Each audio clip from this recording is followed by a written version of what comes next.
Hey, do I have your attention? I hope so. This episode has controversial and sensitive topics that may or may not be appropriate or that we feel comfortable for our full YouTube audience. Join our crew either through the YouTube subscription or click the Join the Crew button in the description to get the full, uncut, ad-free episode of this podcast. You won't be disappointed. Promise.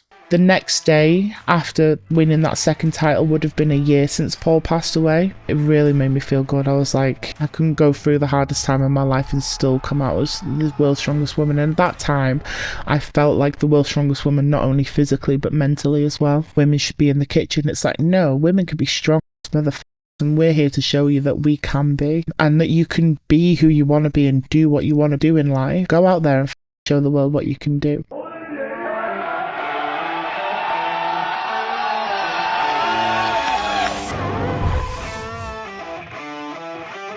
It's time to sit down, keep it real, and cut the bullshit. Welcome to Table Talk. All right, guys, we're back with another episode of Table Talk. Today, my guest is Rebecca Roberts, pro strongwoman, 3 times world's strongest woman, and current Europe's strongest woman. Is that correct? Yeah, I'm the current UK's, Europe's, and world's strongest woman at the same time. So it's a pretty sick set of title to hold concurrently. Yes, very cool. I'm going to jump off here with some quotes that I found. So we'll start on a lighter note. This one in particular made me laugh out loud by myself. Lifting cars is easy. Parallel parking them is a real challenge. Care to elaborate? Well, I suppose, I'd rather lift the car and just put it into a parking spot than parallel park them. But yeah, I'm not a great driver, to be fair. Yes, I thought lifting stones was hard until I tried assembling IKEA furniture. I swear you need a degree to be putting furniture together from IKEA, though. Yes, yes. And then I may lift heavy things, but I still can't open a jar of pickles on my first try. Jars of pickles are hard to open. So I thought that'd be fun to throw some of those out. There's a whole bunch more, by the way. So you have some really good ones in there. I'm interviewing you after the Arnold, right? So I believe you were 7th. Is that right? No, I came 6th this year. No, 5th. 5th this year. Okay. And it was a challenge getting there. Yeah, definitely. I wasn't even sure if I was going to be able to compete this weekend. I was in hospital less than 48 hours before flying out. So I just made the decision the morning of the competition as to whether or not I was feeling fit enough to compete. But I'm happy that I did. I had such a great time, and to be able to lift on that stage in front of the crowd at the Arnold Pro stage, it's such a prestigious event and something that I just absolutely love to do. What were the events that you had? So we had the max elephant bar deadlift, which is a very long and whippy deadlift. It's such a cool, it's like a 9-foot bar. It's so different to a normal deadlift bar. The whip on that thing is unbelievable. Where do you feel the whip at when you pull on it? Is it soon off the floor, or is it above knees? If you're a fast puller, as soon as if you're quite quick off the floor, you feel that whip try and weigh you down just before you get to your knees. So obviously in strongman you can hitch, and as long as you get the bar above your knees, for me personally, I'm almost guaranteed to kind of get that lift to be able to hitch it up. But because I'm so quick off the floor, by the time I get to just below my knees, that bar is whipping all the way back down, and it's the end of the game. Do you have to try to purposely pull it slower when it gets to that point? Yeah, so I've been learning a lot of just slow and smooth pulls to really combat the whip on that bar. Because in powerlifting, there's a kabuki bar, which has a little bit more whip on it. Right? Yeah. So a lot of lifters have found they can't start as aggressive. So it's like you break the floor, then you're aggressive, then you got to slow again. Yeah. Is that kind of the same? Yeah, definitely. The elephant bar is actually, because I've lifted on the kabuki bar as well, and they are fairly similar. And what was the event after that one? All right, how did you do on that event? So I set a PR on that event. I got 611 pounds, which is about 277 kilos. So I was really happy with that, considering. Yeah, thank you for the pounds. It helps me with the process. Yeah, well, that's one thing. Like, now that I've competed in America a few times, I'm quite good at my pounds to kilos conversion, even though I think Americans are wrong. Well, I think we're the only ones, right? Out of globally, most people are on the metric system. Yeah. And once you learn it, it's not bad. No. 110, 220, 330. Yeah. To me, it's just double it and add some. Yeah. And you're fine from pounds to kilos. All right. So after that event, what did you have?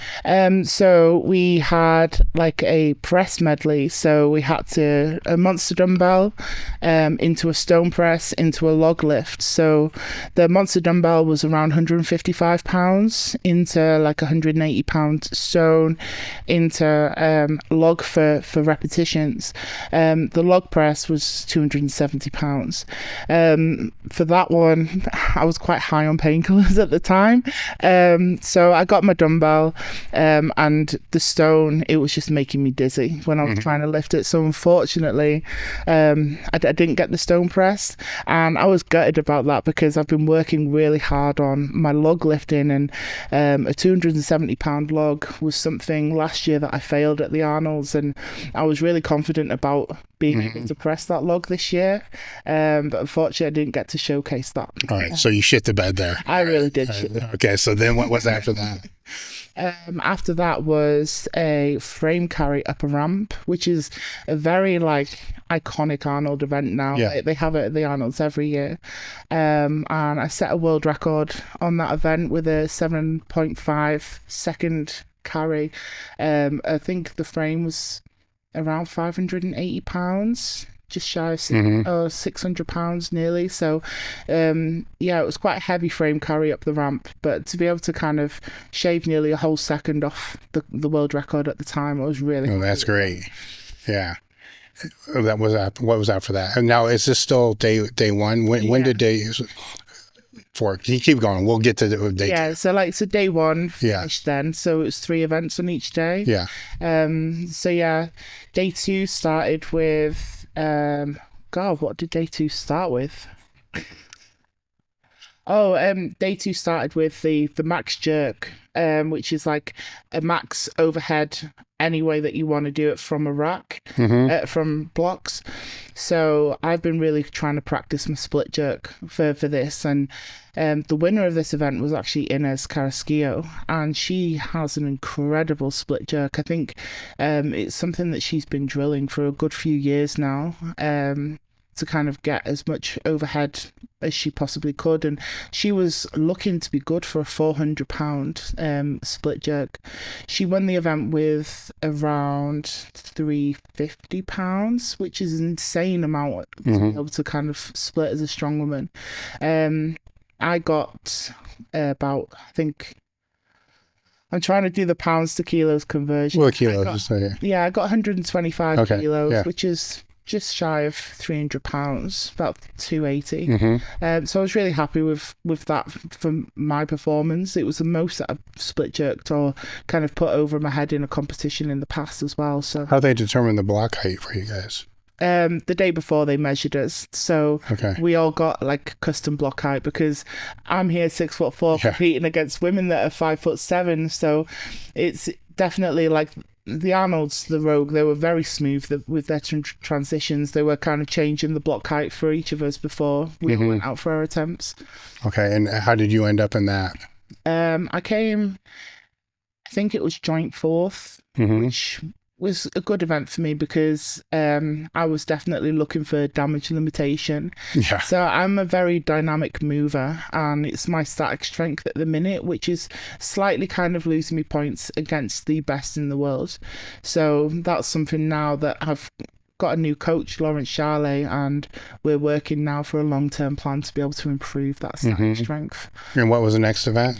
The next event was something called the Timber Trial. It was basically like a moving medley where you had to kind of lift 220, 240 pound logs, put them on a sled and drag a heavy ass sled across the Arnold stage. And I won that event. I was about 3 seconds quicker than second place.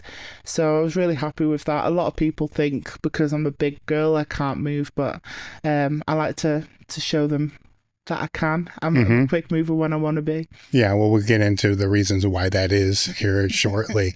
Then what followed? So that's when we're at 5 events now? Yeah. So and then the last event was stone to shoulder. Yeah. And I shit the bed on that event as well. What do you think you could have done better? I mean, what do you think was... Everything's technical, everything's strength oriented. So was it more of a technical thing or more of the strength? It's not really a strength thing. So I'm probably one of the best stone loaders on the planet right now, as in terms of loading a stone onto a platform or over a bar. But it's when you kind of get the stone from here to try and shoulder it, that's where I really struggle. I've got dyspraxia, so I really struggle with learning movement patterns on the fly. And I'd never really done a stone to shoulder before this prep. So trying to learn a new movement heavy within 6 weeks is something that I really, really struggle with. So I did PR like quite a lot through the event and through my prep, and I learned how to do it, but maybe if I'd been given another few weeks just to kind of really drill that technique, and I think it might have been a different story. But I would definitely really struggle with learning body movements and things like that. So how are you going to file this away as far as your performance, all things considered? I'm proud of how I did this weekend. To get 2 event wins at the Pro Strongwoman Arnold stage, I was really, really happy with my performance with them. And I'm very much now like looking to the future, like the next 2 years. Me and my coach, we've got a long-term plan to be the undeniable strongest woman on the planet. Yeah. And we've got a plan in place now to kind of fix the weaknesses that I've got and really just work hard to bring it in the next couple of years. So that would be the politically correct answer, so the other side is the frustration and pissed off and you got to come back to be better. Does that play into it too? Yeah, definitely. Like I'm happy with how I did. Like with all things considered, like I've been going through a lot over the last kind of few weeks, and to come there and bring it on that stage and just have fun as well. Like that's something that I'm really proud of. Obviously, there's events that I want to get better. But if you're never wanting to strive to improve, then you're already failing in my books. Like even if I win a competition, I'm always looking back at my events and breaking down everything, like seeing where I can possibly improve even more, even when I've won the whole thing. Like I'm definitely always striving to get better. And so when did you do your first show? So I first started in 2016. Okay, so we're looking at a decade, basically, right? Yeah. So staying on that same topic, that's the advancement of a strength athlete, right? Yeah. Because I'm sure if we go back 5 years, there's a different processing that happens after the event. Yeah. Where the angry, frustrated voice is louder than the one that's like, okay, this was good, this was good, this was good. These are things I have to work on. To where now that voice is, stronger. Am I fair in saying that? Yeah, 100%. Yeah. Like the development is for me as a person and an athlete over the last 10 years has just been a whole 180. Like when I first started, I had no confidence.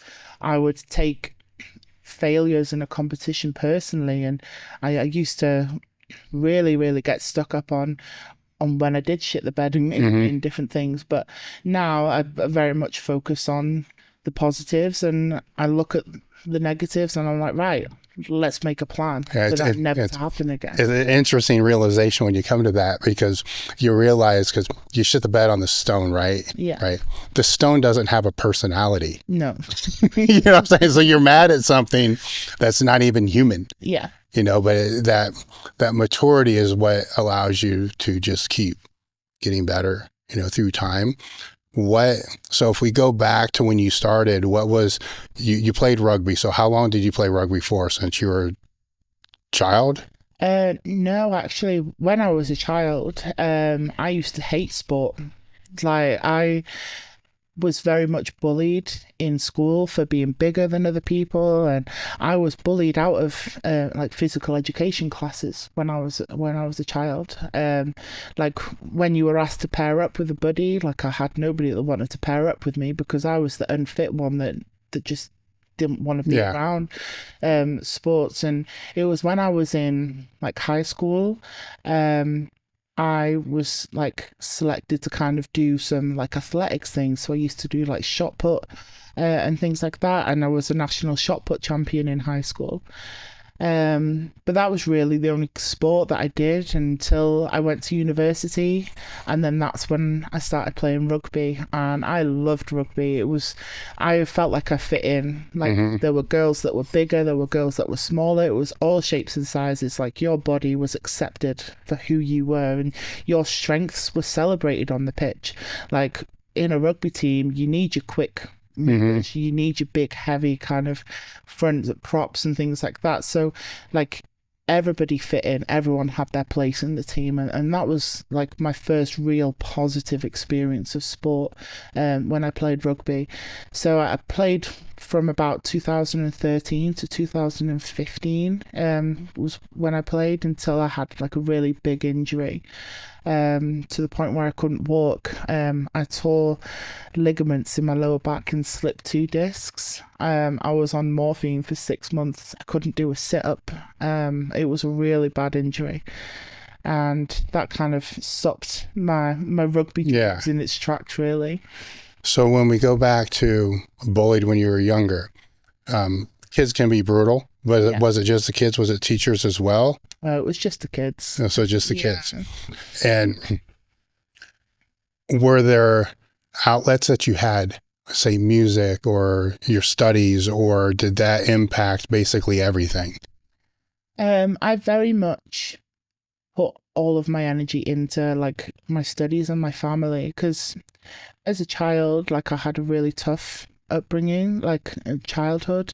So when I was 12, my mum passed away, and when I was 13, I was taken into the care system because my dad got diagnosed with dementia.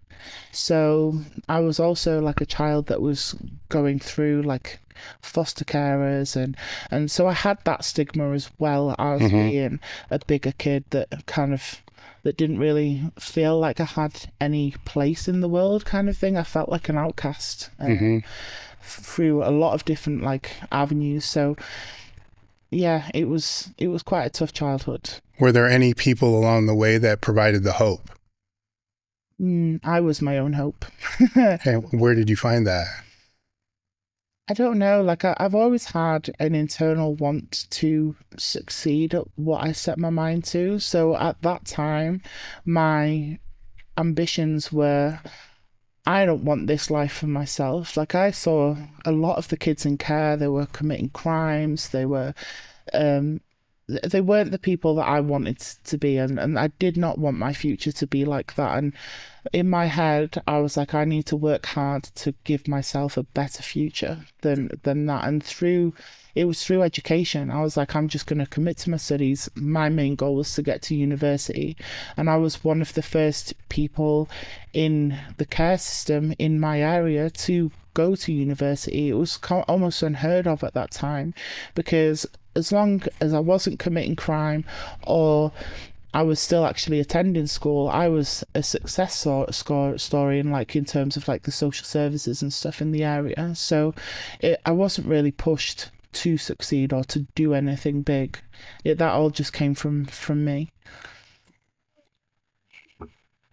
So how did you find the mental fortitude? Because in those environments, right, the peers, so the school peers are assholes, right? But then you're also with the peers that are the criminal element and all that, which if you're not that, then you're going to get the same pressure, maybe not negative as what the kids were, but a pressure to pull you in. Yeah. Right. So they're trying to pull you in. The other ones are trying to push you out. And so you're like, screw these people. But then you're also not, because the easier thing would be to just embrace the environment that you're in, because now you're an outcast again because you're studying. I'm sure they're not studying, right? No. Not at all. So how did you go about, was it just being a loner and just staying away from everybody? Yeah, more or less. Like, my school days were very lonely. I did have a couple of friends, but a lot of the time I was very much just in my own lane. I was like, I have this vision for myself. I want to get to university, and that was my vision. And I was like, I am going to work hard to be able to kind of achieve that. And yeah, I just kept myself to myself. I spent most of my days like in my room, just with my books, studying, making sure that I was achieving that goal. Yeah, I know this is where the podcast stops and the ad starts, and most of you guys just want to skip ahead, but hang on, because this one actually matters to me. You all know who John Meadows was. John and I were very close friends. So I'm proud to partner with Granite, which was his company. The principles and values that he had as a person, he instilled into the company. The Meadows whey protein, it's just simply whey. The way that I use that is right after training, because I want it to digest faster. I want it to get into my system faster. The other product is creatine, which is like a no-brainer at this point. Everybody should use creatine. Even if they don't train, everybody should be using creatine just for the neural benefits associated with that. Right now, you can get 10% off with code TABLETALK at granitenutrition.com.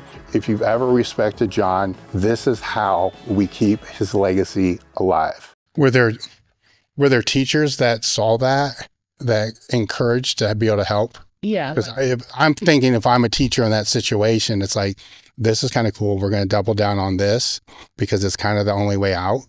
And she wants that way out. You know, so did you find the support there? Yeah, there were some teachers that were great with me, but there was nobody really that kind of stuck out as an amazing like oversight. Like, the teachers in my school were great, but there was nobody that was like telling me that I could achieve big things. Yeah. Like, that was in my head. Like, there was nobody really that was like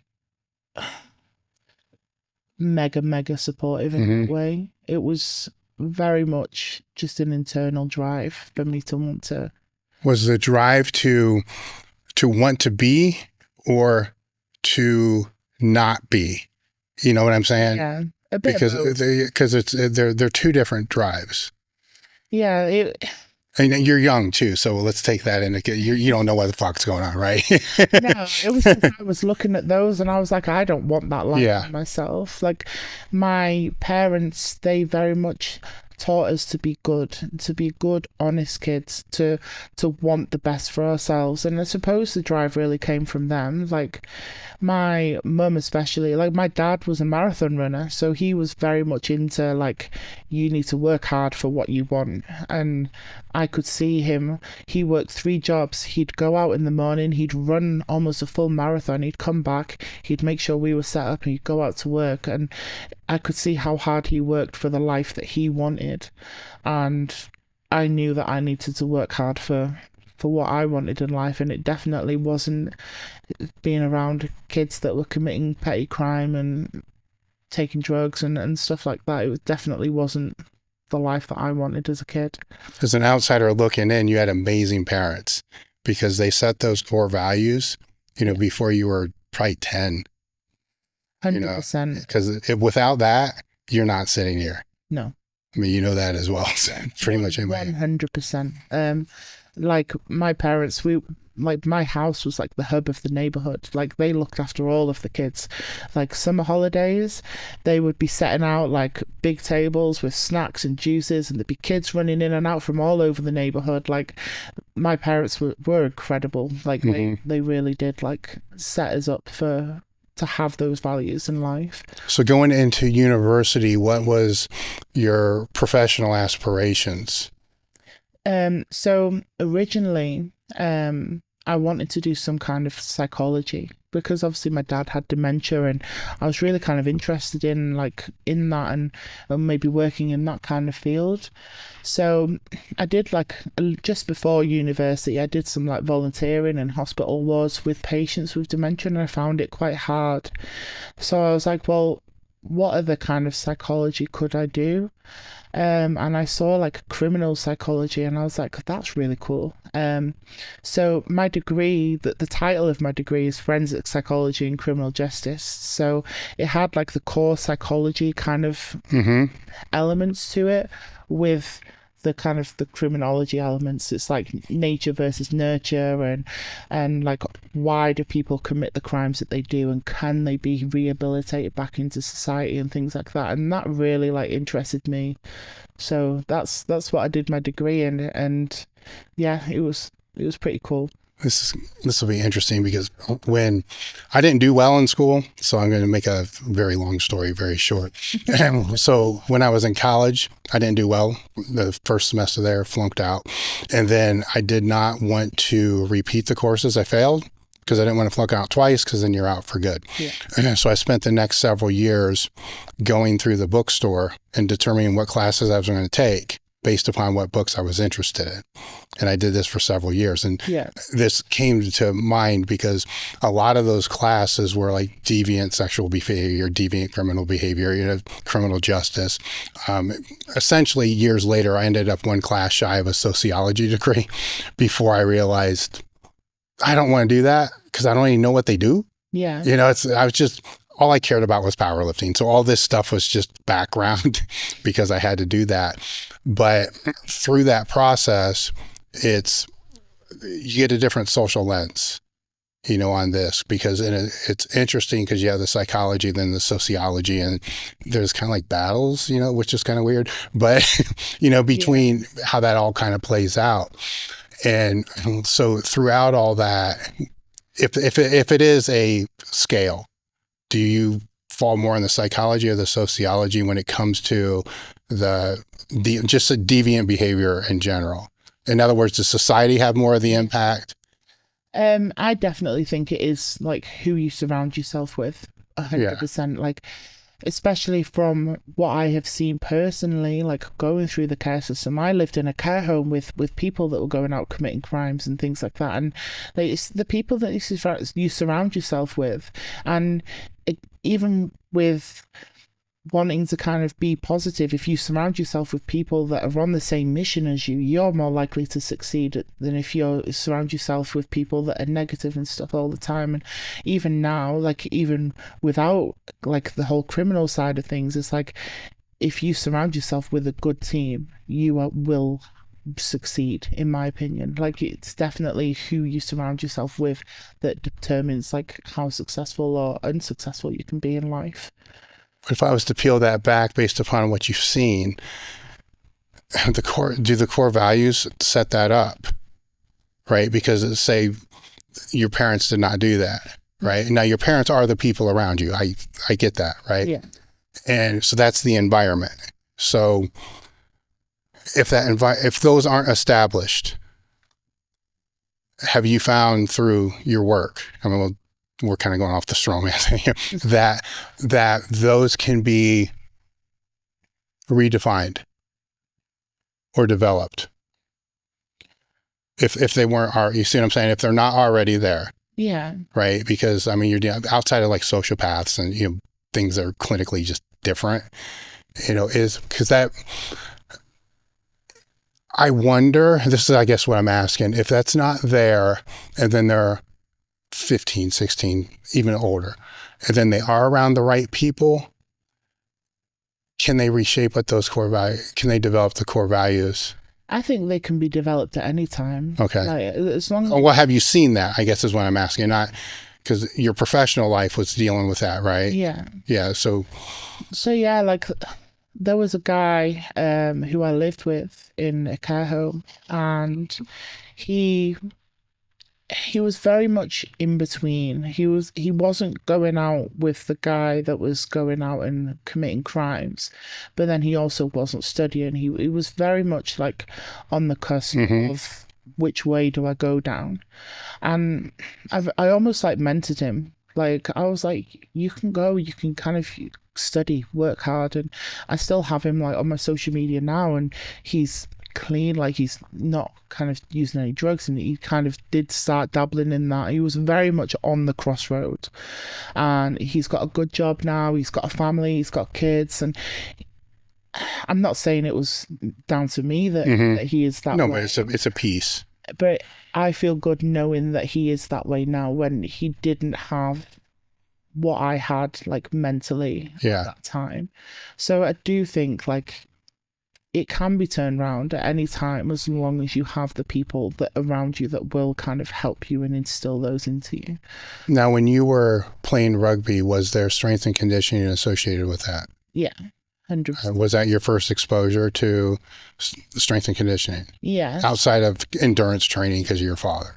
Yeah, so I played for my university, and I also played for a semi-professional women's team as well. So we did some strength and conditioning. That was when I first learned how to squat and deadlift and bench. And it was very much those movements, and then like just some added dynamic movements to assist with like training rugby. So yeah, like that was when I was first really introduced to the gym as a place for heavy lifting kind of. Did the strength come to you pretty quick?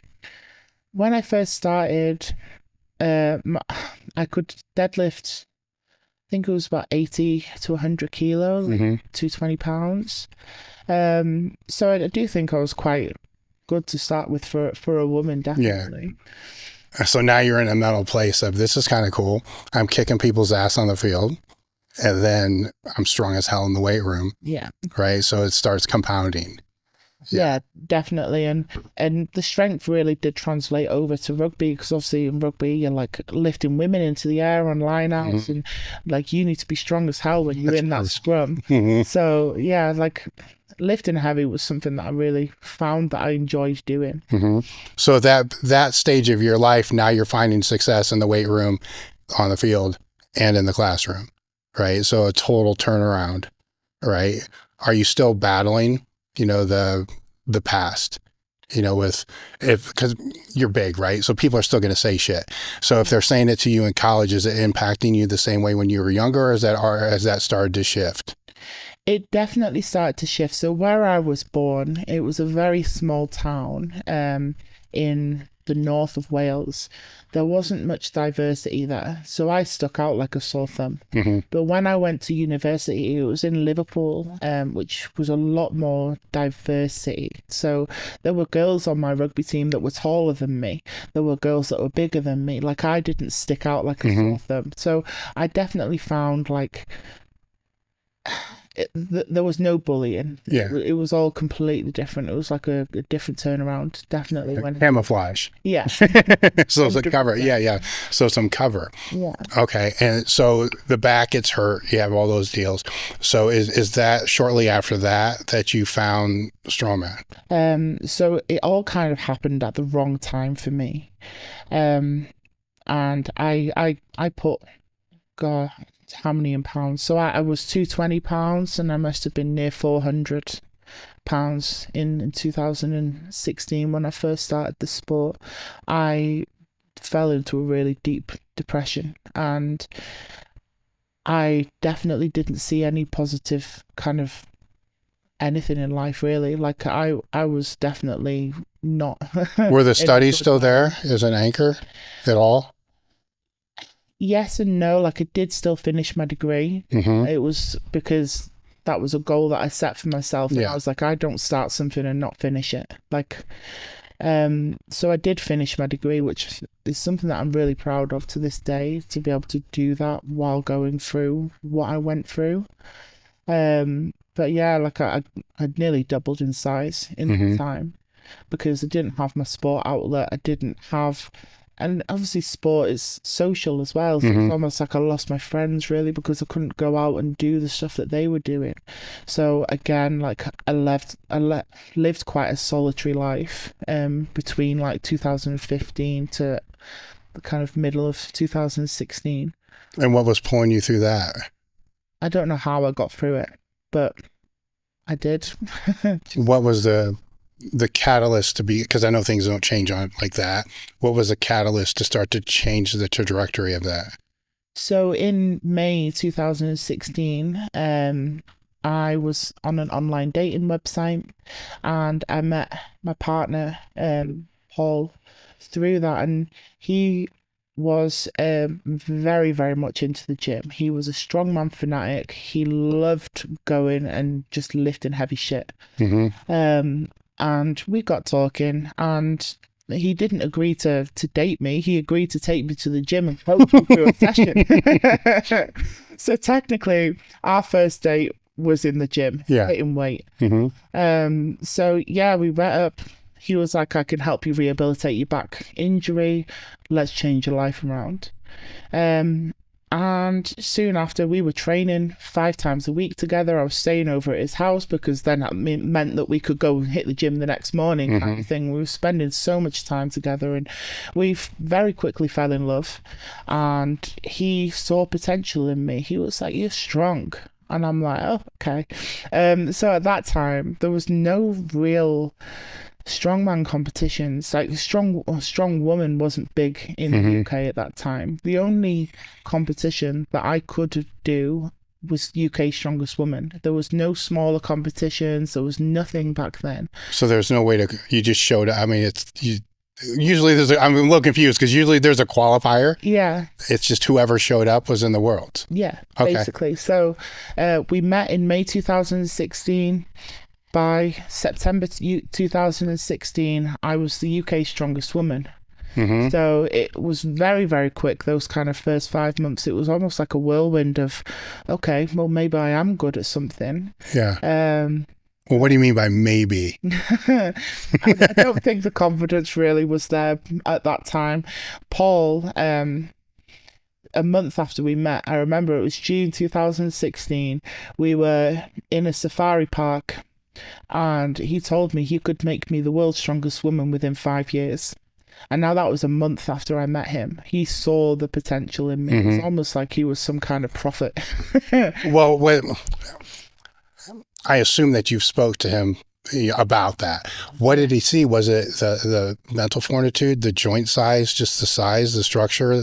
Yeah, like everything. Like he knew obviously about my past and my determination to keep pushing and finish what I started. Yeah, but pain's not going to be an issue. No. So he was like, I have the mentality, I have the size, I have the stature, and I have the strength base. And he was like, you could be big, like, in this sport. And he definitely, because obviously he was a strongman geek. He competed in like kind of more local level competitions himself, but he followed all the top powerlifters, all the top strongmen, all of like the top people in the sport, and he had such an incredible knowledge in definitely like training methodologies and things like that.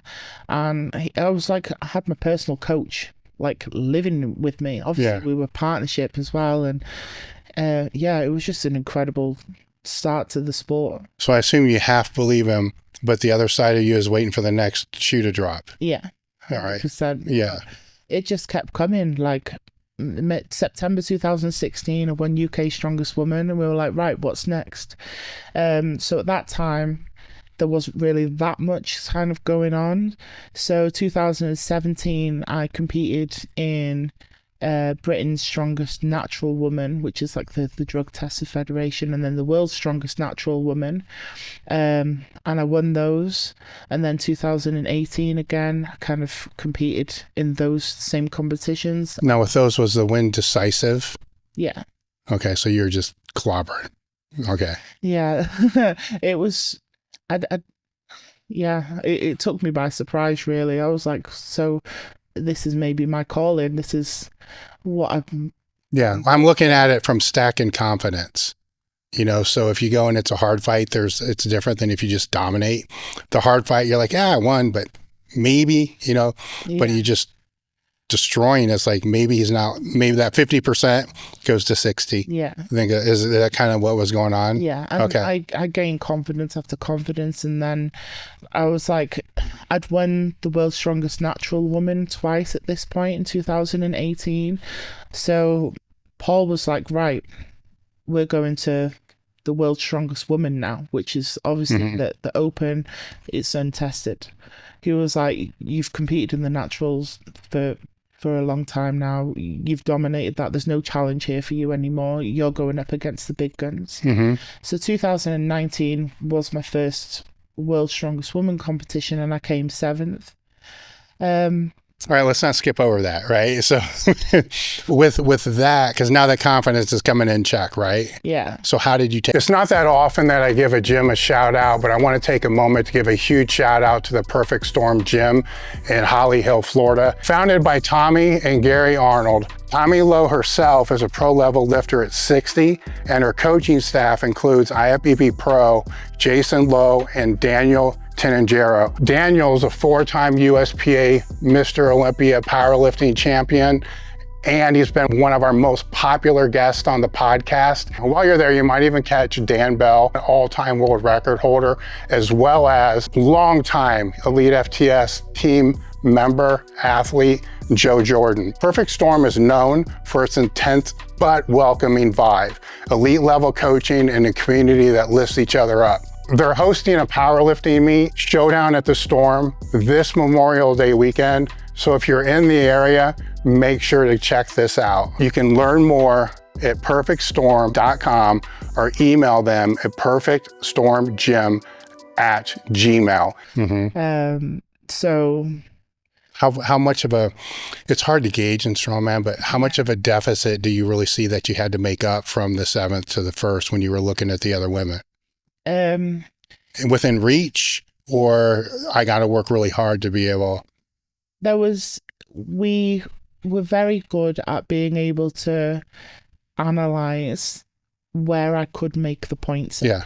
Because obviously in a competition, in strongman, you're testing so many different things. You're testing your dynamic movement, you're testing your cardiovascular ability, you're testing your static strength. So it's looking at the competition as a whole and breaking each thing down, and it's like, where am I losing the most points? Where can I work on to improve and kind of put those points into perspective to kind of achieve like a greater overall competition result? And we broke it down to, I needed to lose more weight, so I needed to come back fitter, and I needed to work on my static power. And this is where, like, obviously I know COVID was like a very bad time, but COVID was a blessing for me, because it was a year and a half where there was no competitions whatsoever, and I could take that time to strip everything back. Through COVID, I lost 9 stone in weight, which is just over 100 pounds. And the difference between the 2019 and the 2021 World's Strongest Woman, like, was completely different. Like, I was fitter, I was faster, I was stronger. I'd looked at where I had the deficit in points, and we worked hard to bring those up to be more well-rounded. So I came back to World's Strongest Woman in 2021, and I won it, and that was my first World's Strongest Woman title. I didn't win a single event in that competition, but I was in the top 3 in every single one. I was very much a jack of all trades, but a master of none, and that's where the consistency pays off in strongman. You have to be good at every event. So after that one, where did you see the deficiencies that had to be brought up? It was still in my overhead pressing, because I'm 6'4". I'm a lot taller than some of the other girls, and I very much struggle with my long levers and pressing things overhead. So it's something, again, like, it takes time to be able to kind of build up your shoulder and muscles and things like that. So it's still something that I'm working on, is trying to improve my pressing, because that is, in my stature, it's just the way it is. With when you're a taller person, you need to, can't change that. No. So yeah, it's definitely about just making sure that I'm the best that I can be at that event. And so what were the changes then? Because during the lockdowns, you had all the time, there's less distractions. Yeah. And now from 2021 to 2022, there's not that same environment to be able to bring up the weak points. Yeah. Right. So how did you go about that from 2021 to 2022? So the 2022 World's Strongest Woman, I was injured, so I had to pull out. Okay. So a lot of that season, I tore a muscle in my neck, actually, doing 320-pound a hand farmers walks. So the scaly muscle in my neck was just, I couldn't pick any weight up. So I did still prep for the competition, but a lot of my prep for that was belt squats and good mornings, because I didn't physically have to hold weight. I couldn't do a deadlift because the pressure on my neck was just too much. So the whole prep, belt squats, good mornings, and just see what happens. And by the time the competition came, I wasn't ready, so I had to pull out, which was hard, really, because it was the last World's Strongest Woman that Paul was with me for, because he passed away in December 2022. So I would have liked to have him see me win another title. So then after that, how did you go about finding a coach, the training, dealing with that? Yeah, because Paul was definitely, obviously, my soulmate. He changed my life around. To 2016, I was suicidal, had no reason to live. To 2021, I was the world's strongest woman. Like, I did what he told me I would do to be the world's strongest woman in 5 years. Like, he gave me so much, and to lose that, it was the worst day of my life. Like, but then, what would he have wanted for me? I felt like I was at a crossroads. It's like, do I sit here and let the gift that he has given me go to waste and just quit? And I don't know what I'd do. Or do I use the gift that he's given me to go on and create the legacy that we wanted as a partnership? And I very much chose that route. I found a coach that I knew that Paul thought very highly of, with his methodologies very similar, and I was like, hey, will you coach me? I want to do the Arnolds. So the day before Paul died, he was emailing the organisers of the Arnold, the one that I've just done, asking if I could have an invite. So that was December 2022, he passed away, and then the Arnold was March 2023. And I was put on the alternate list for the March 2023 Arnolds. And I was like, right, I'm going to train as if I'm competing at the Arnolds. I might not be able to compete because I'm an alternate. I'd only be able to compete if somebody pulls out. But I was like, I need something to focus on and something positive. Like, so I was hitting the gym nearly every single day through that time. I was like, I need this positive outlet because I don't know what I will do if I do not have this outlet. So I very much put everything that I had into the gym and into, like, my head. In my head, I was competing at the Arnolds, even though I wasn't. A week before the Arnolds, I got the call that I was in, that somebody had pulled out, and I was like, right, it's go time. The Arnold Pro stage was a stage that both Paul and I dreamed of being on, which is why the Arnolds is such a close competition to my heart, because this was the big stage that I've always wanted to be able to compete at. So I went and I got second place in the Arnolds in 2023. To be able to podium at the Arnolds 3 months after losing my partner, like, that was an emotional competition. I get the training, it can be that distraction, but you still have to go home, right? And that's, you're home more than you're in the gym. So from just the mental health side of all that, how did you deal with the times that you were at home while still focusing on the Arnold? Because you get what I'm saying? Because people can hear this and be like, yeah, fuck yeah, the gym's great, but you still go home. Yeah. I had a great support system of friends, and I would not have made it through that time if I didn't have the support system that I do. Like, and most of them were through the sport. Like, I've made friends for life through this sport. This sport has given me more than just an outlet to go to train. It has given me good friends, like good friends. And there'd be friends that I'd call up being like, hey, I'm having a bad day. And they'd be showing up at my front door within 20 minutes. Like, right, okay, what can we do?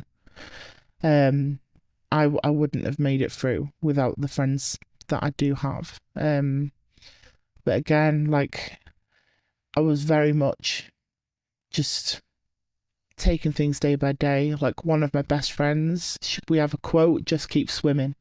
Keep putting one foot in front of the other. Like, there is a greater purpose that you can achieve if you just keep going.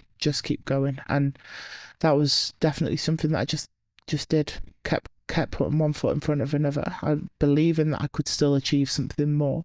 Well, what changed from the previous time when you were suicidal, right? Because in that dark place, you're not willing to reach out, right? Right. Because that's great friends is awesome, but there's another part of that, being able to ask for help, yeah, right? Which is actually the harder of the two parts, right? I think a shitty friend, if somebody reached out, would probably help. Yeah. Yeah. But again, so there's a shift that happened there, right? So what do you think that was to be able to, because during shitty times, people will reach out, you okay? And what's the typical answer? Fine. I'm fine. Right. Yeah. But obviously that wasn't the answer, which would have been different than it was in previous times. So what was the catalyst for that? I think I've developed a lot as a person over the last kind of few years, and obviously with the times where I was suicidal, like, I wouldn't reach out, but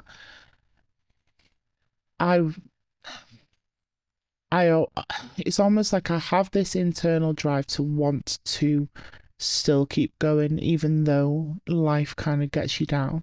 It's like you've got your two demons in your head. You've got the one that's attacking you. It's like, no, like, this is time to give up. But then you still have that one that's like, no, you can still fucking achieve things. You need to get your shit together. You need to reach out for help. Like, and that, the good demon definitely won each time. And it was like, you need to help yourself. You need to go and spend time with people. And I think a lot of people as well around me, they were the ones that were kind of, they weren't smothering me, but they were surrounding me. Like, it was almost like I was walking around for those kind of 3 to 6 months after his death with like just a life jacket of friends. Like, they were on me, making sure that I was fine. So it wasn't really necessarily so much that I had to reach out. It was like my friends were there anyway. Like, okay. I even had Victoria Long, who was the queen of strongwoman. She lives in the States, and she flew out to come and spend 5 days with me after it happened, just because she knew that she wanted to be there to support me. Like, it's a great community of people that I've met and kind of surrounded myself with. So that gets us to what, 2024? Yeah. Okay. So how did that year proceed? 2023 Arnold's, I did that, and then 2023 I got my World's Strongest Woman title back. How'd that feel? Awesome. Awesome. I was like, it was actually a year. The next day after winning that second title would have been a year since Paul passed away. So to prove that I could still come back and win World's Strongest Woman after some of the hardest times of my life, like, that made me feel good. It really made me feel good. I was like, yeah, I can go through the hardest time in my life and still come out as the world's strongest woman. And at that time, I felt like the world's strongest woman, not only physically, but mentally as well. So getting that second title and getting that title back meant a lot to me. And then I just kept going. 2014, I won World's Strongest Woman again, and I got my third World's Strongest Woman title. And then hopefully again this year it'll be the same. And so through all this, because you're an advocate for the mental health as well, right? So with women that you see struggling in the sport, there's a lot of barriers that we talked about, like the reaching out and all the other kind of stuff. So I don't want to say what advice would you give them, because that's like kind of a shitty question. When they reach out and have issues and so forth, how do you proceed with that? Right? Because it's better, right? But there's a stigma, with strong women, right?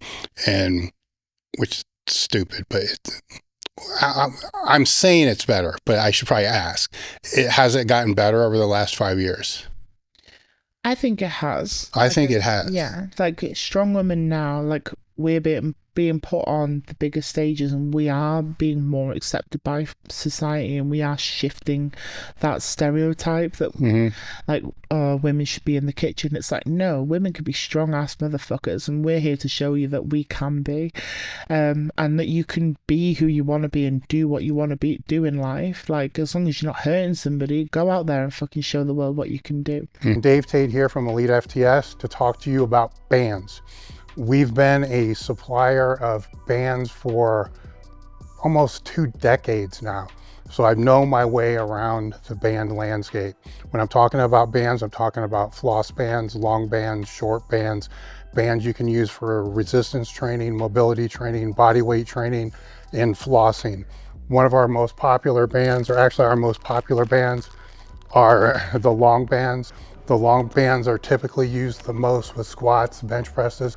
Our floss bands are bands that you wrap around the joint to be able to help with mobility, circulation. And the short bands are designed for shorter range movements, bench press, deadlifts, and a lot of times people will use them with resistance machines to help accommodate the strength resistance curve. Head over to elitefts.com and look for bands in the toolbar or blowout menu. And we are definitely like changing the stigma, changing all of the stereotypes, and just going out there, and hopefully, like, one step at a time, the world accepts us more and more, and we can be more mainstream. Well, there's the real world, then there's the digital world. Yeah. Right. And they're vastly different. Right. So that's would be the conversation. I guess the question I'm probably asking more so is, how do you let the women know that what they're seeing online is not actually the real world? Because the comments and criticisms and shit like that will come through there is not what they're going to see if they're busting ass in the gym, or if they're competing at the Arnold's, or they're someplace else. I think we all kind of, it's not that we accept it, but we all kind of realize that that's part of how it is. And it's almost like we are like one big kind of sisterhood, and we just support each other through that. And if we see somebody down because they've had some shitty comments, we're like, right, we'll go beat their asses. We'll yeah. No, I get that. But I would assume where you're at this point, you're indifferent to it. Yeah. If it's your own. Yeah. Where somebody new wouldn't be that.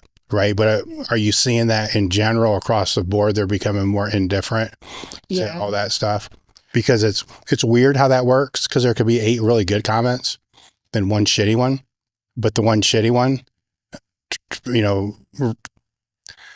takes away from all the other ones and the way somebody would perceive it. Like, the way that I see it and the way that I explain it to people, it's like, if you click on that shitty comment, if you click on their profile, they're either a blank profile. Yeah.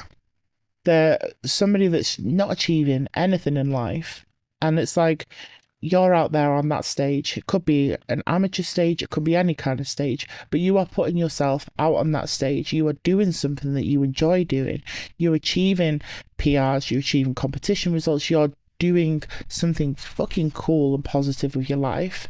And what are they doing? They're sat in their parents' basement typing little shitty comments, and that's how they're getting their thrill in life. But look at what you're doing. Like, that far outweighs anything that I see, like, shitty comment wise. And it's how I kind of see it now. It's like, you know what, like, I'm here, I'm having fun, I'm changing the perception of women in sport, I'm setting the standard, I'm out there achieving things that people, well, that I didn't think could be imaginable, a little shitty comment on my screen, I'm like, yeah, fuck you. Yeah. Like, Well, I think another thing to keep in mind with that is anything that's public facing to any degree, any sport, musician, whatever it is, it's the same everywhere. Yeah. Right. So I think that's, and if it's powerlifting, female, male, whatever it's going to be, I think that's important for people to realize is you're public facing, small niche, big, whatever.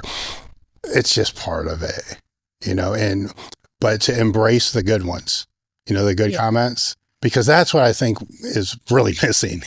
It's the hyper focus on somebody that's a troll probably, or a bot, whatever it's going to be, but forgetting the other 8, or the, I don't know, 50 likes or whatever it's going to be, forgetting that, because what the other thing, the other part to remind with people with that is how often do any of us really comment on anything?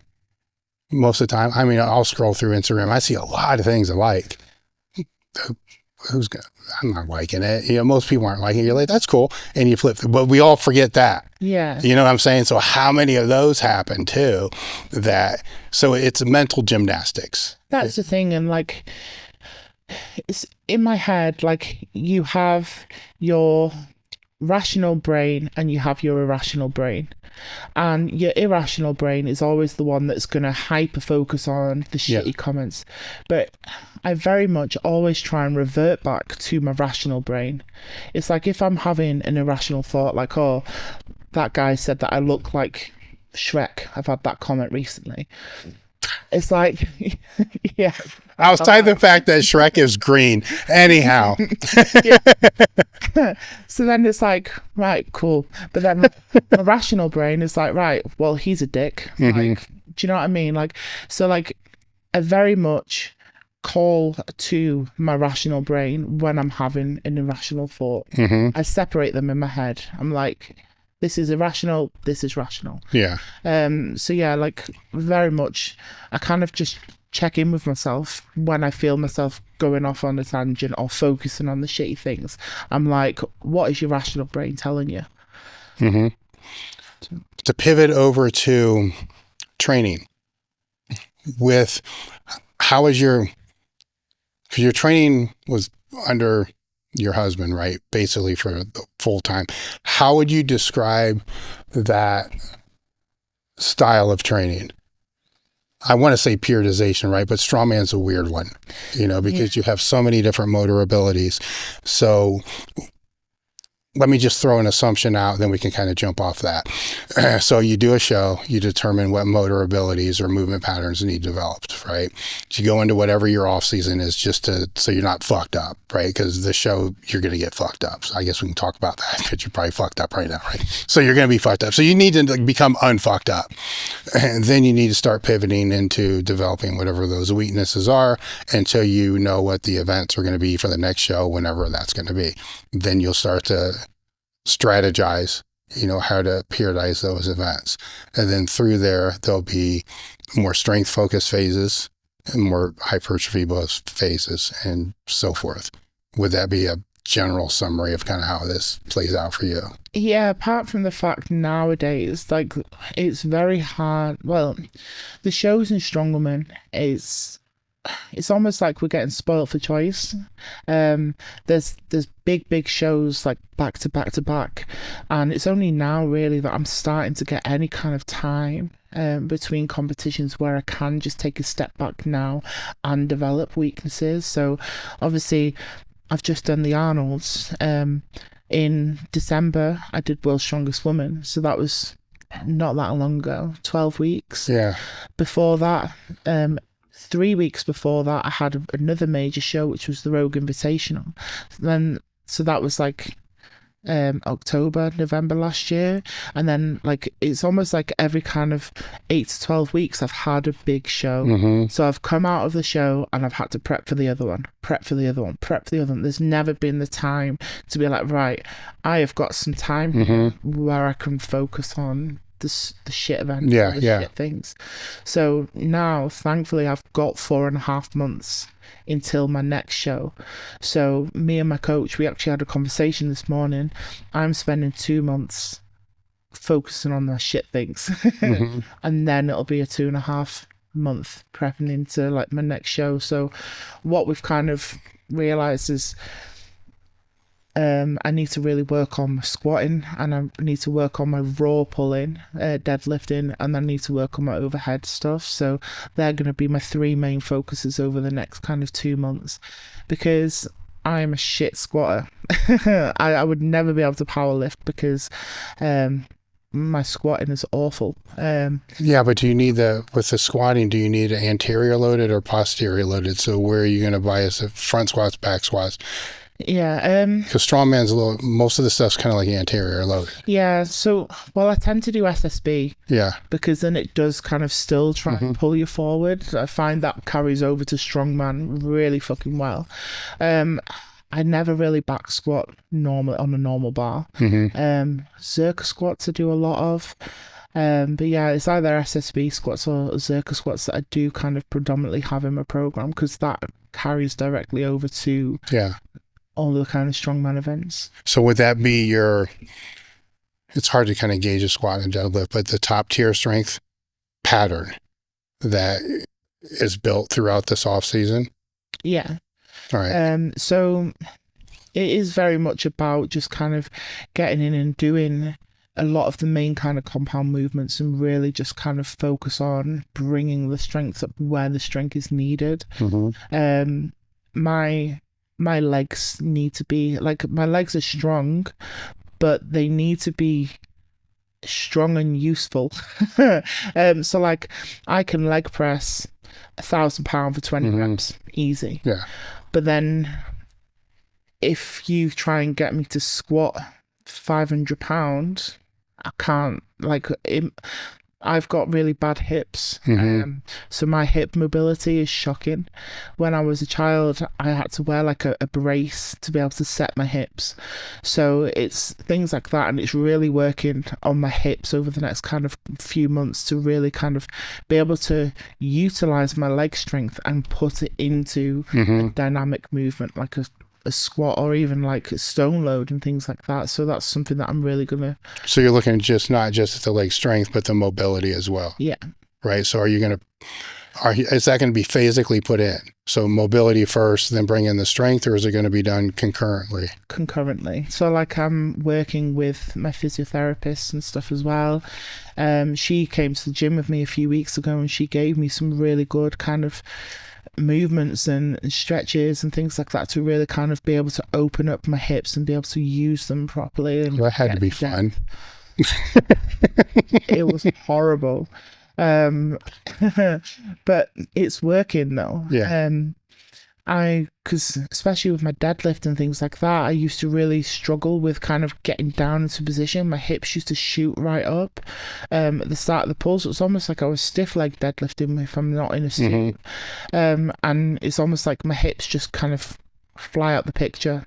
So I'm really working on being able to kind of use my hips to my advantage, and working with her to be able to kind of. Well, the cool thing about when you find things like that is when it is horrible and you really, really suck at it, it's pretty easy to reframe, because that's what an opportunity that is, especially when it's really bad, right? Because even if it just gets good, it's way better than the correspondence, because the leg press is completely different than what you're going to have to do in a show. Yeah. Right. The correspondence is going to be way higher. Yeah. It just sucks when you're exposed to how terrible it actually is when you find any of these things. Well, that's the thing, like, because obviously I've got a new coach now, Lawrence Charlet, who was Europe's strongest man.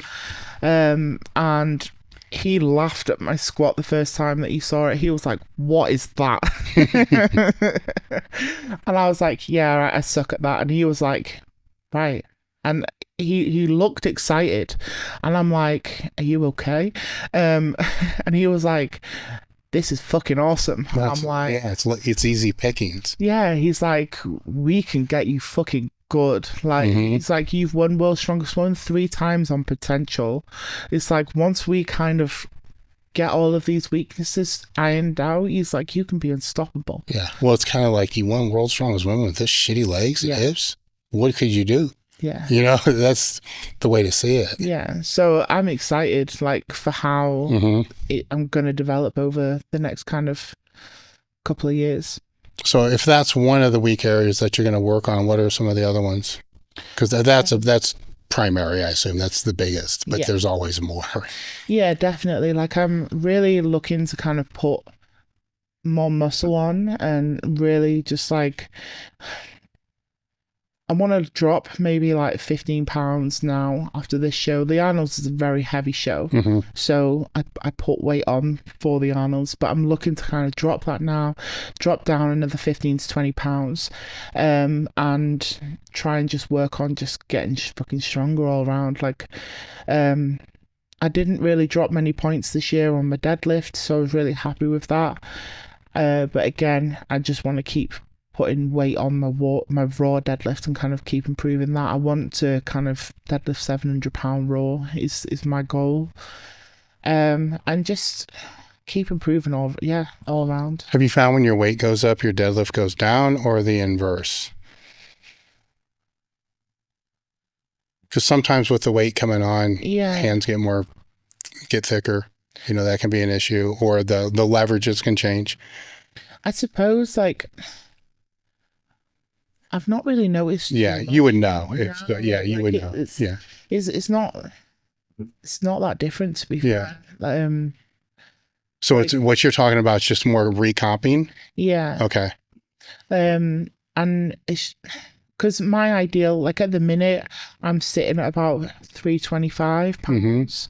I want to sit ideally at like 310, 305, 310 is my goal at the minute. So hopefully kind of get down to that for July, and then I'd have to put weight on again for the Rogue Invitational and come in around 330. Yeah. That. So at the 320, where do you kind of average where your calorie count per day would be to be able to hold that? About 4,500. Okay. Something like that. I think that's like my maintenance kind of calories. To prep for a big show, I'm about 6.5. Yeah. And then when I'm cutting, I'll eat like 3.5. It's a big drop. So you were right around 6,000 coming into the Arnold then, right? So you're not,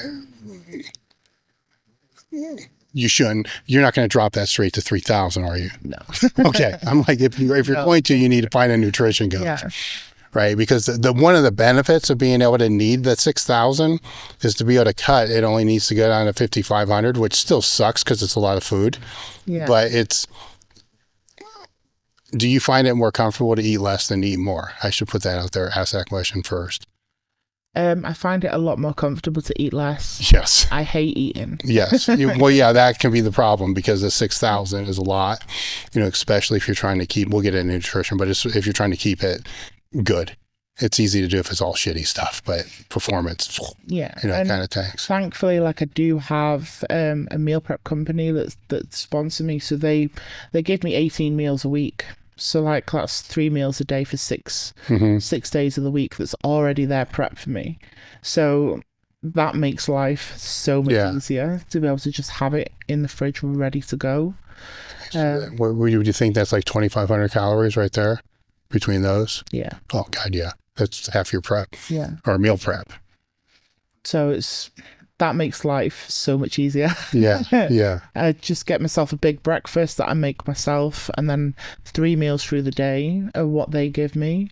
I'll make myself like a big heavy protein shake, and then before bed I'll make myself like a meal, and that's basically like 6,000 calories done.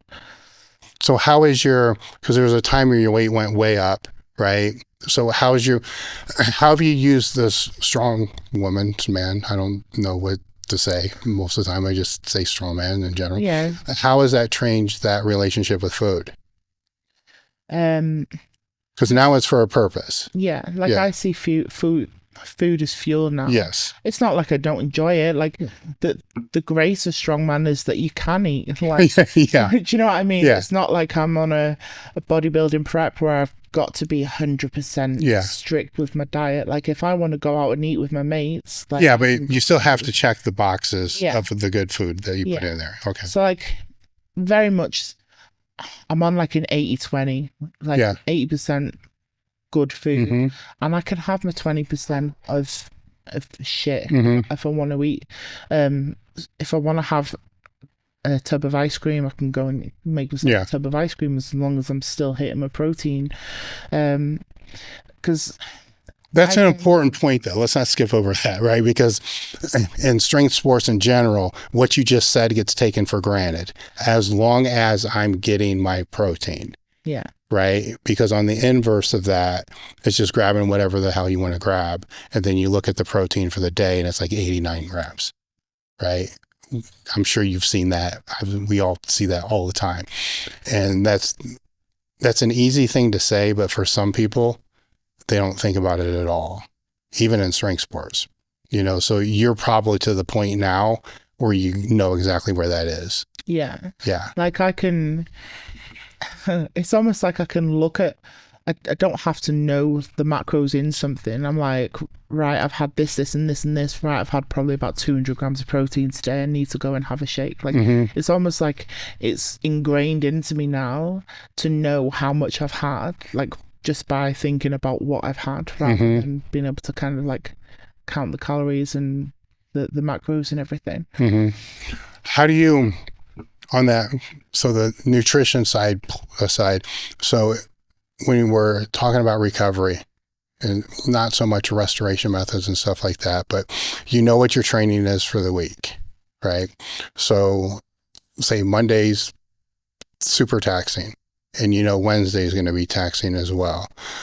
How do you and your coach, yourself, your past coach, how do you go about regulating that training session to make sure you don't gas completely out on that Monday, knowing that Wednesday still has to be at a certain performance level?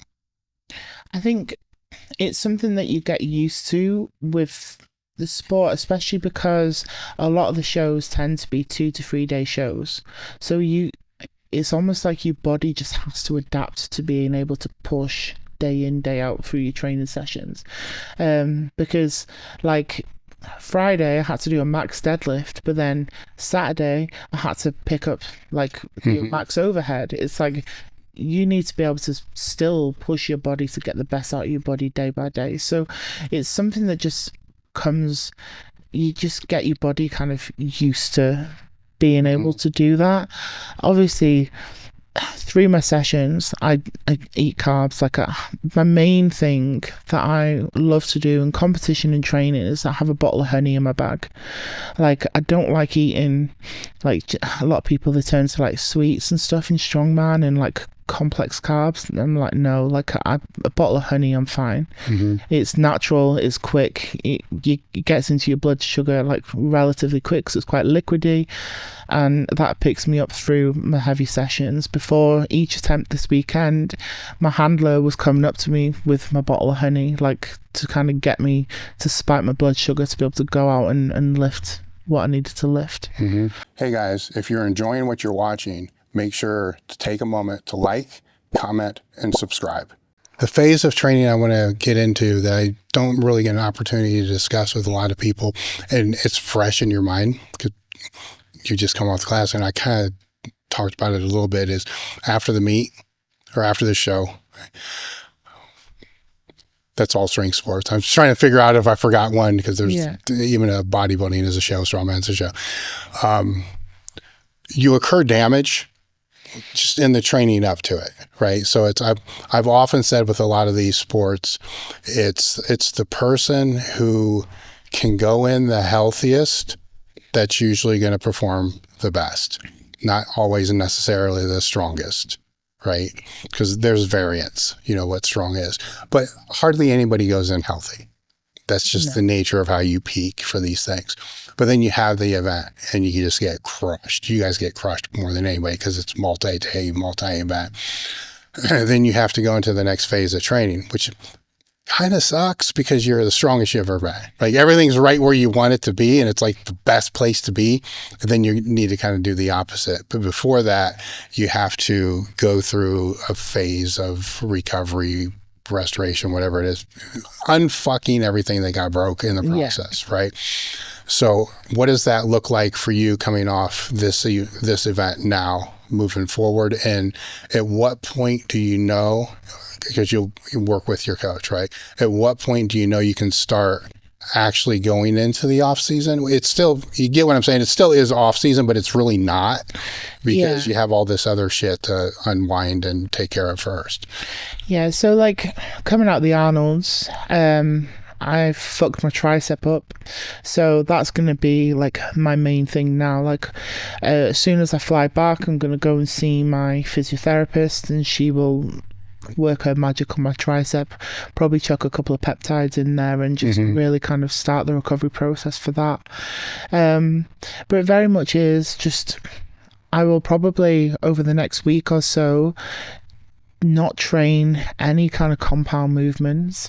I'll go into the gym, I'll do some cardio, I'll do some like bodybuilding style pumpy sessions just to kind of get the blood flowing. I'll go on some long walks, just get some active recovery going, get my body moving, because I feel like a lot of people, when they've had a big show, they make the mistake of completely resting, and that is when your body kind of seizes up and gets worse. It's very important for me especially just to keep my body moving. So I'll go and I'll do like a 2-hour walk. I'll go and I'll do like an hour and a half long just pumpy session. Like I'll go and just hit all the machines in the gym and just kind of just get my body kind of get a good pump on, get the blood flow there, and I'll get some massage done. Like, so obviously I'll go and see my physio, and I'll probably go, I love this, there's a Thai massage lady near my house, and she's just incredible. She stands on top of you and she'll it's amazing. So I go and I'll get that done as well, just to kind of like iron everything out.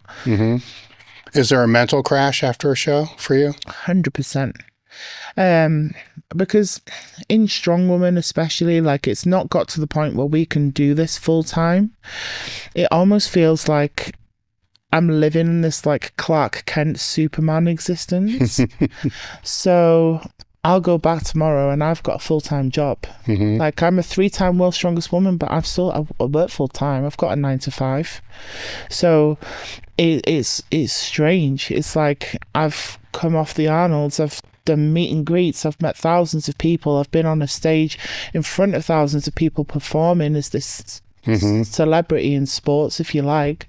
But then as soon as I come home Thursday, I'm back in work and I'm a normal Rebecca. Is crazy, like the way that it is for the women in the sport at the minute. Can that be a good thing though? Yeah and no, but then it's like, I'm not talking the sport difference, right? I'm just talking the professional, the Superman thing that you're talking about. Yeah, like I like the fact that I can kind of come out and compete and be this like celebrity person in the sport, but then it is nice to be able to still live like quite a normal life as well. But yeah, it's the difference. So like I'll fly back tomorrow, I'll be in work Thursday, and it's almost like the weekend just didn't even exist. I suppose it doesn't help with the blues, like the post-comp blues, because I'm like, hey, I want to be going fucking doing that again. Like, do you know what I mean? I don't want to be sat here working in front of a computer screen.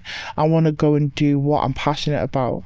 It just gives me a drive to be able to want to put things in place to be able to do it more full time, and it is kind of getting there now for the women in the sport. That there are bigger prize money shows kind of coming. I know a couple of the top strong women now have quit their jobs to be able to do it full time. If you were speaking to me 3 years ago, I would have told you, no, there's no way anybody in the women's sport would be able to kind of make it full time. But now, like, the money is coming and the sport is growing and it is getting to that point, which is exciting to be a part of. It's gonna be crazy for you because you came in and there was nobody in the world. I mean, you just walked straight to the world, right? And so to see what's it been like being you, seeing how things have grown. It's insane. So like UK Strongest Woman 2016, it was in a gym in the middle of nowhere. There was more people competing than there was watching the competition, and there was only about out of all of the weight classes, about 15 girls competing. And for winning that, I got a tub of out-of-date protein powder for winning the UK's Strongest Woman. Fast forward to now, you've got Britain's Strongest Woman in an arena with thousands of people in the crowds. You've got 5-figure prize money for a national competition. It's just like the difference in the last few years, it's just been incredible. And like to be able to think about where it could be in the next 2 to 3 years. Like last year was the first ever Rogue Invitational, and there was $120,000 prize money for first place. If you'd have told me that that's where the sport would be at when I was competing in UK Strongest Woman in 2016, I would have laughed in your face and been like, yeah, right. So to be able to see the progression in the sport in this short amount of time that I've been a part of the sport makes me excited to see where it will be in the future. Do you have to inform and remind a lot of the other women about what you just said? Because if they're coming in now, they're, you know, I don't want to say bitch and complain, but want it to be way better. And you have to say, hey, now wait a minute. You know, when I started this, I got to use, you know, outdated protein powder. Yeah, like it is very much, there's people that come in and they want it to be more than what it is. And it's like, just have the patience. It's coming. And it will keep building. Yeah. We have to put the groundwork in now to change it and to kind of not advertise the sport, but to kind of grow ourselves as like personalities and as sports people. Like, and I feel like that's something that's really changed over the last few years is social media. It's like we are almost like publicizing the sport, getting people involved and getting people involved in our journeys as people. They want to come and watch us. They want to come and see us succeed because they've seen our stories. And I'm very much, it's almost like Tier 2 me, CrossFit Games. Like as soon as she was kind of advertised to the masses, people got more on board with CrossFit. Her growing boomed. And then CrossFit boomed even more. It was like, I feel like people just need to kind of get to know us as people before for the sport to be able to improve more. Like, that's a two-pronged thing though, where the athletes have to be willing to put themselves out there. Yeah. And I get the debate, right? Where a lot of the athletes are like, I don't want to do that shit. I just want to compete, be strong as hell, right? But that's the whole other side, you know, that plays into it. So are you seeing, because you have the history, so there's context here. Are you seeing a shift in that more so? Because it's always going to exist, no matter what. It's always going to exist. But if more and embrace, that's probably why it's been growing. 100%. Like social media has helped the sport so much. To be able to kind of, people have a fan base now, like all of the top strong women, the Donna Moore, Andrea Thompson, and were the main kind of driving force between, but getting strong women from where it was in 2016 to where it is now.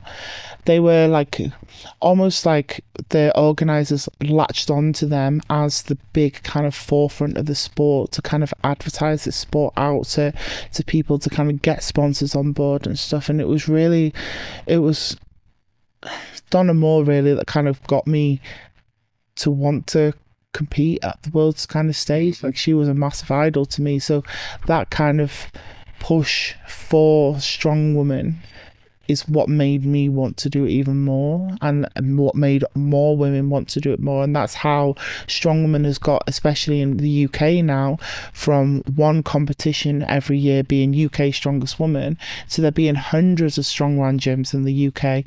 Every single gym has like a gym competition that women are a part of, and it's like it's changing the narrative and it's showing that women can be strong.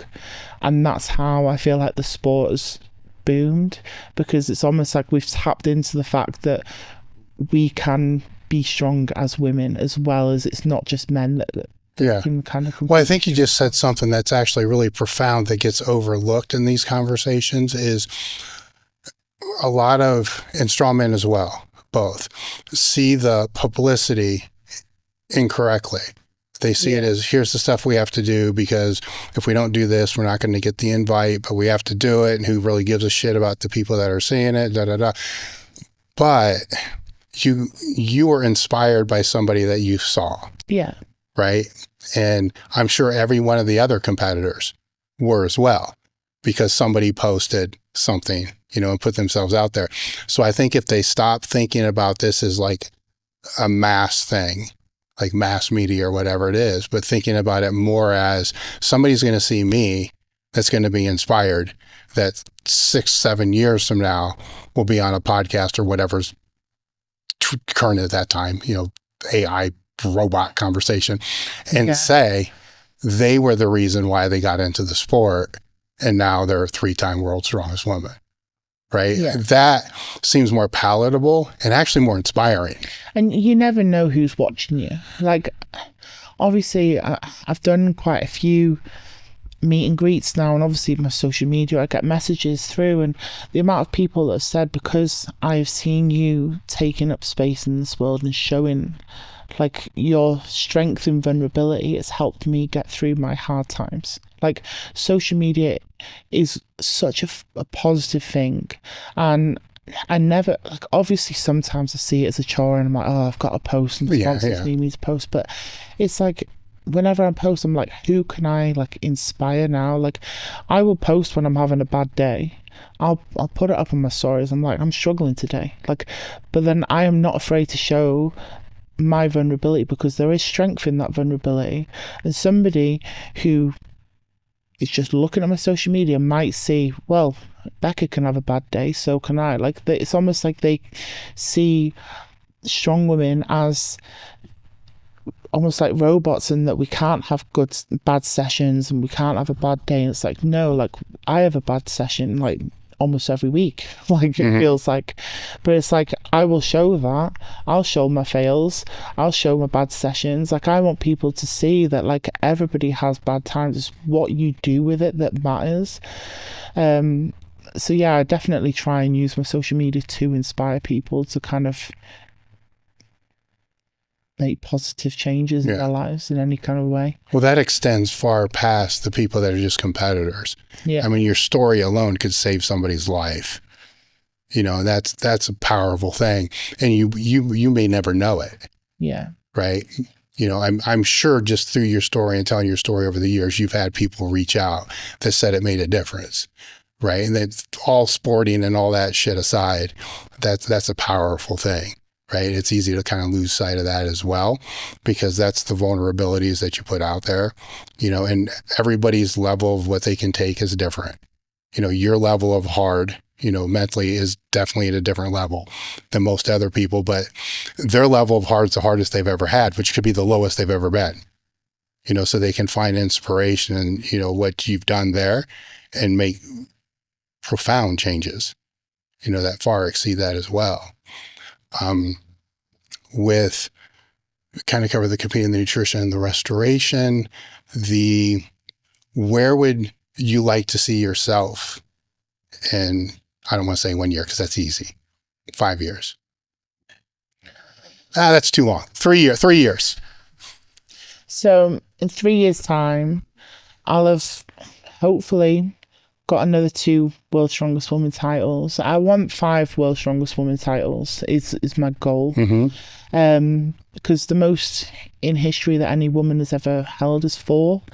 So the 5, because I want to go down as the GOAT. And I want to win the Arnold Pro. I want to hopefully have won the Rogue Invitational.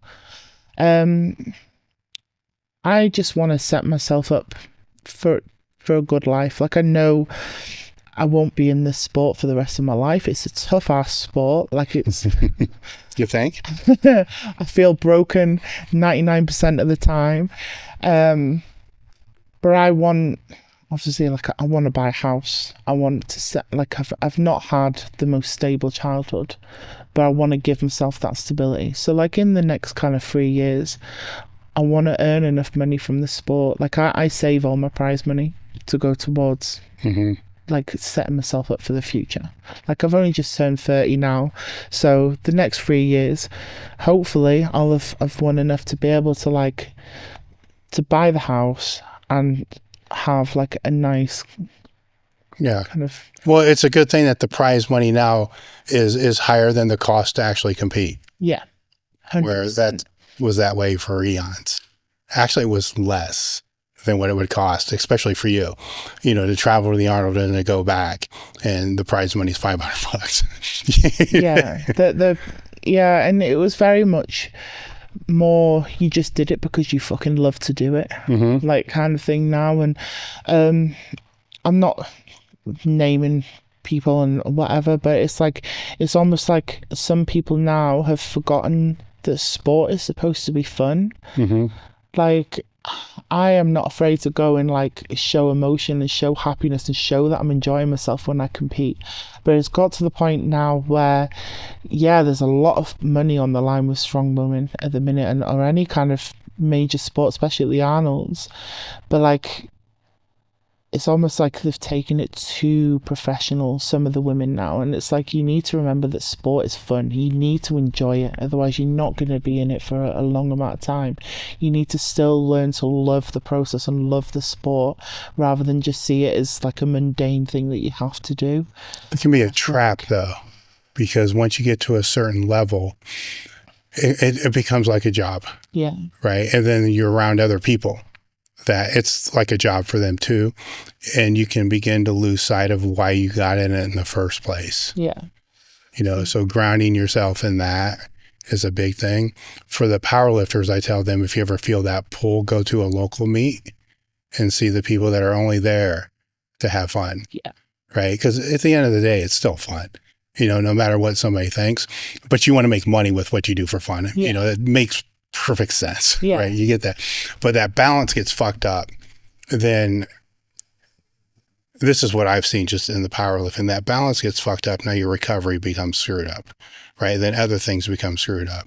Your priorities get fucked up. So now you can't buy the food that you want. You can't buy whatever you can't, the things that you need to do to get better get compromised because of that, and in the long run, it ends up hurting you.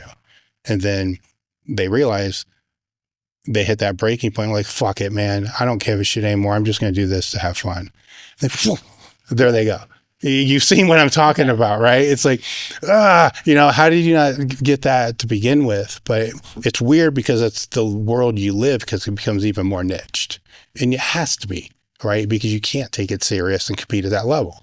No. That's the other thing that the ones aspiring to be better. I don't know if they can really be told. They have to experience that, right? You learn along the way what's really important and what's not. And the things that you thought weren't important, nutrition or whatever, it's like, oh shit, that's important.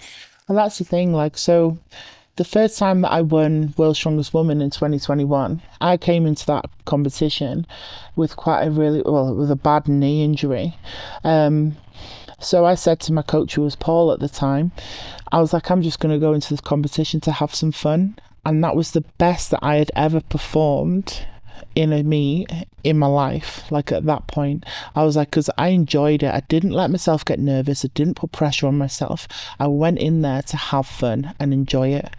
And that was the shift in what I needed to now, like every competition that I do, I have fun and I make a point of going and having fun. And I bring like a friend with me and we have a good time. So we treat it, it's not that I'm not serious about the sport. When that whistle goes, I am dialed in and I am ready to perform.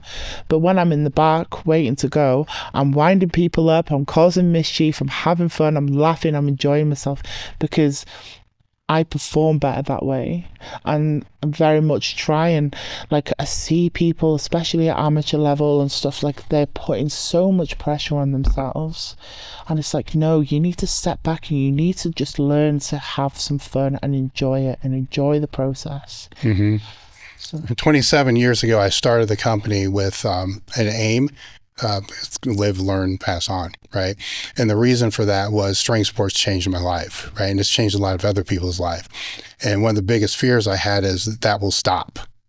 People will become so consumed with it's a job and all the other kind of stuff, and then forget, to be able to help other people, then a decade from now, there's nobody there, right? It's not, because most people are never going to make it to the top.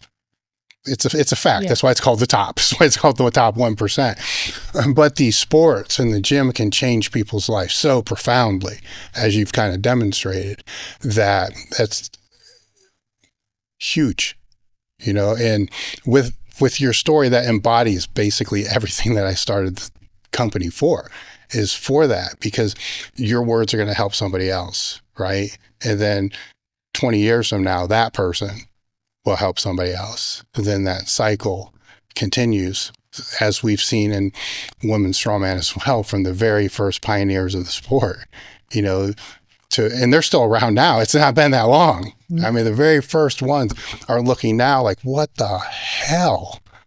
You know what I'm saying? Like, it's crazy. And that's just going to get broader, get bigger and bigger and bigger and bigger, because now you have more people, changing lives through the gym and so forth, which is amazing.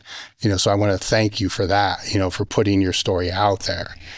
It's just something that I very much feel like I found my calling now. And I know, obviously, I've had shit things happen to me, but if I feel like I can help people by talking about the shit things that have happened to me and showing them that this is what I've still managed to do, even though I've still gone through that shit, like, I'm hoping that, some people might be able to kind of use that as a strength to be like, well, if Becca's done it, well, so can I. Mm-hmm. Like, I might not be able to get to the top, but I'll be able to make it through the next day. Mm-hmm. Like, do you know what I mean? It's just small things.